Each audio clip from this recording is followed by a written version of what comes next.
All right, what is up, everybody? Thanks for joining me. Welcome to my channel and to this video. Today we're going to be trying to solve the problem, how can you repair drywall and match the texture?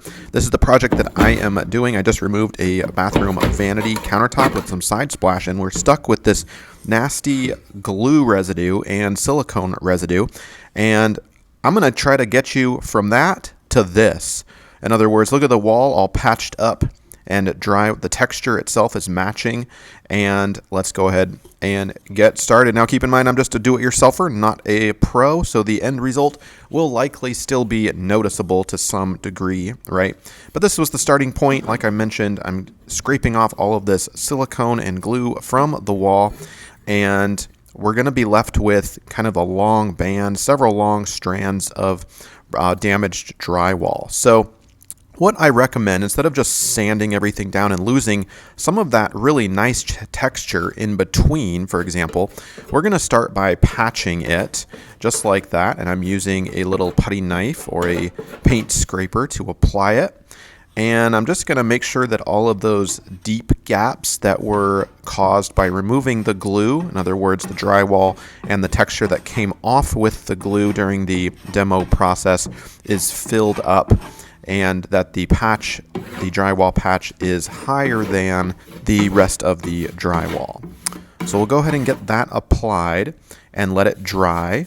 Now here's what I recommend. I did a separate video on this. I recommend a wet washcloth and to actually scrub it down instead of a sander, because the orbital sander, will actually obviously knock down all that beautiful texture that already exists. And I don't really want to do that. I want to keep some of that texture that's already on there in between the patch. You can see the brown there.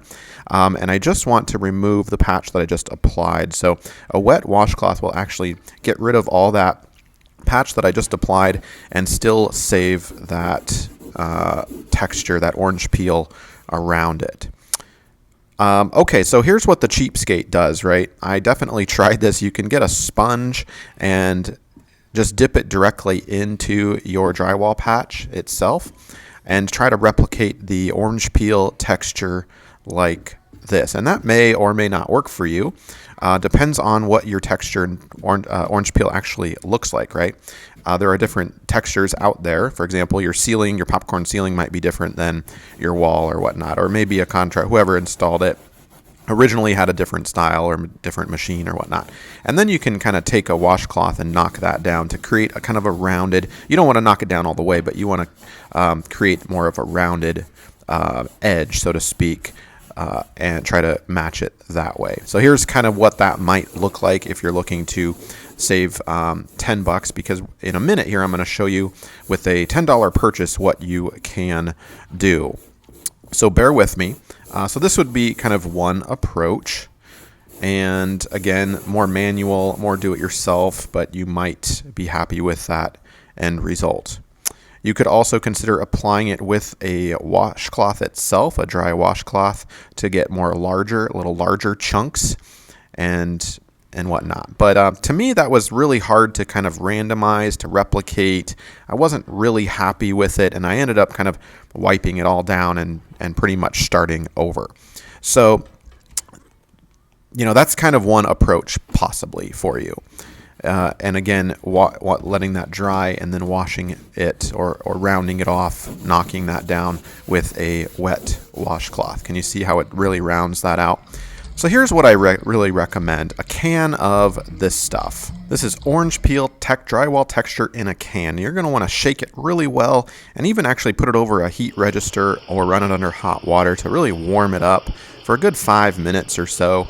Before you use this stuff. It's pretty viscous and it can clog easily, and I'll show you how to unclog it, or not unclog it, but prevent it from clogging once we're done with it. But you're going to want to test sample it first. It's got a little dial on it that will make the spray either finer or more coarse, and it doesn't put out a lot of pressure, one of the downsides of this can, but that's okay. With controlled left to right motions, kind of randomizing up and down as well, you're going to get a nice perfect spray, I think, or pretty close to it, right?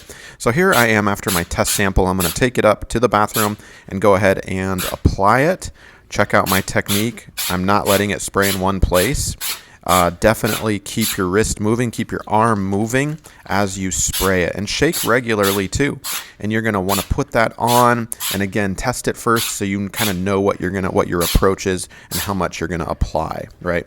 I recommend putting it on a little lighter first and letting that dry, painting over it and see what that looks like. And if you need to apply it thicker, you can add an extra layer, so to speak. If you do the opposite and apply it too thickly, it's really going to be a pain in the butt to knock all that down and start over again, so to speak. So definitely, if it takes you a couple of times, a couple of layers of paint, I recommend that. Now, as far as when you're done, save yourself some money. If you plan on using this again, turn the bottle upside down. Don't move it. Keep it perfectly still and just spray it. Hold down the trigger until nothing comes out. If you tilt the bottle slightly, stuff is going to shoot out at you. So keep it really straight. Don't move it upside down, and that will clear the nozzle and prevent it from gooping up and drying out and having you requiring you to throw the bottle away. And if you do that each time, you're going to be able to use the entire bottle and its contents over and over again. So here it is. I applied one more layer of the orange peel, and then I'm painting, of course, and generally I'm pretty happy with that. You can see there are some imperfections still, but as a do-it-yourselfer, I'm content with what this looks like, and for only $10. Anyway, hopefully this video has helped you. If it has, be sure to hit the like button and subscribe to my channel. I do do-it-yourself projects, try to put videos out regularly, and also do home product reviews. Thanks.